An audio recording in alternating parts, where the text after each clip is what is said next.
Hello, আসসালামু আলাইকুম চাচা। চাচা, চাচা তোমার কি অবস্থা চাচা দুবাইতে? ও কি দুবাইয়ের গ্রামের দিকে চলে গেছো চাচা? না, মিজাইলের ভয়ে।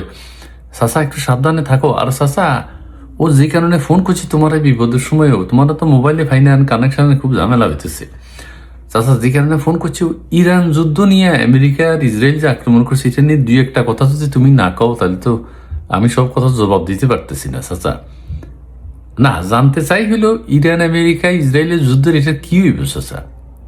কি শুরুতে আমেরিকার কিছু ভুল বলবো? আচ্ছা বলো বলো বলো, আমেরিকা কি ভুল করছে? আমেরিকা ইসরায়েল এরা ইরানের প্রধান ধর্মীয় নেতাকে হত্যা করাটা ঠিক হয়নি। ও কি কারণে ঠিক হয়নি চাচা? এরা তো বলছে এরা জিতে গেছে।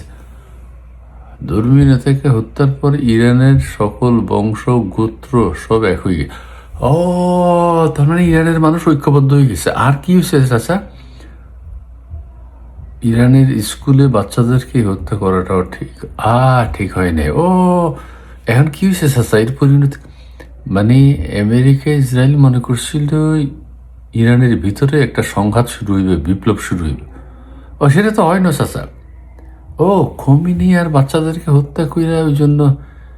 ও, ওরা মনে করছিল রেজা পাহলভি ঢুকে যাইব, বিজরে বিপ্লব হইব, ইরান আমেরিকার দখলে চলি।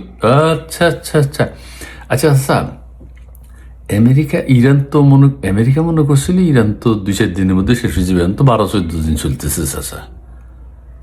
কি, ইরানের ক্লাস্টার বোমা, গুচ্ছ বোমা এগুলো খুব মারাত্মক। ও, ইসরায়েল ভয় পেয়ে গেছে। ক্লাস্টার বোমা, গুচ্ছ বোমা চাচা একটা বাইর হইয়া 50টা হয়ে যায়। ও, ওই জন্য ওদের আয়রন ডোম কাজ করতেছে না, কোনটারে ধরব। একটা বাইর হয় কিন্তু 50টা হয়ে যায় একসাথে। কি 10 কিলোমিটার ছড়াইয়ে পড়ে? ও বাবা। আচ্ছা চাচা, ওই যে মিডল ইস্টে যে আক্রমণ হইতেছে চাচা, এটারে কি দেখছো? মুসলিম মুসলিম মারামারি। ও, ইরান মধ্যপ্রাচ্যে আক্রমণ করতেছে শুধু মার্কিন ঘাঁটিতে। আচ্ছা, এখন মার্কিন ঘাঁটিতে ইরান আক্রমণ, এটাতে কি অসুবিধা কি তাহলে? আমেরিকার উপর একটা চাপ শুরু হইবে, ইসরায়েল আমেরিকার উপর। চাপটা কিসের? ও, মধ্যপ্রাচ্যের দেশগুলা কইব যে আপনারা ইসরায়েলের আমেরিকার একেবারে যুদ্ধ বন্ধ করেন, নাহলে তো আমরা বাঁচতেছি না। তাহলে আমেরিকার উপর চাপ আছে। আচ্ছা আচ্ছা আচ্ছা। আর ওই হরমুজ প্রণালী বন্ধের কারণে, সংঘাতের কারণে সারা পৃথিবীতে তেলের দাম বেড়ে যাবে, বেড়ে গেছে। সারা পৃথিবীর চাপ আমেরিকার উপর যাই পড়বো, ইসরায়েলের উপর, যে তুঙ্গ কারণে আজকে সারা পৃথিবীর এই দুর্দশা। তো তেলের দাম বাড়লে চাষা সুবিধা কি?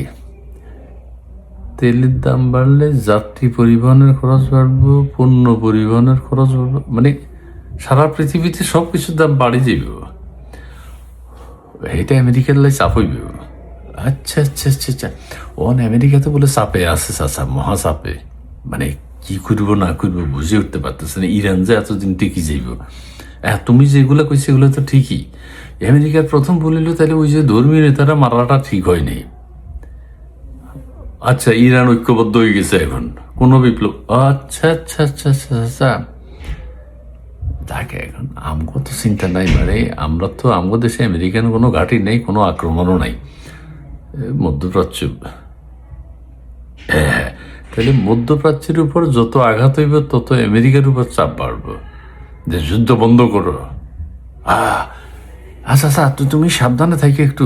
আর শাশিরে ফোন টোন দিতেছ। আর এই যুদ্ধটা থামলে, ফ্লাইট চালু হইলে তুমি একটু ঢাকা চলিয়ে আসো বাবা রে, চাচা রে। হ্যাঁ, ঢাকা আসো, ঢাকা এসে পড়ো। ঢাকা ভালো। হ্যাঁ হ্যাঁ হ্যাঁ, মব টব নাই এখন। মব যেগুন আগে করতে সেগুন বিপদে আছে চাচা। ঠিক আছে, ফ্লাইট চালু হয়ে যাক চাচা, আরো সাবধানে থাকি। ঠিক আছে ঠিক আছে ঠিক আছে চাচা, জি জি, ওকে, আসসালামু আলাইকুম। চাচা, কাসেম চাচা বিপদে, বিপদে, মধ্যপ্রাচ্যের সব বাঙালিরা বিপদে আছে। আল্লাহ তুমি রহম করো।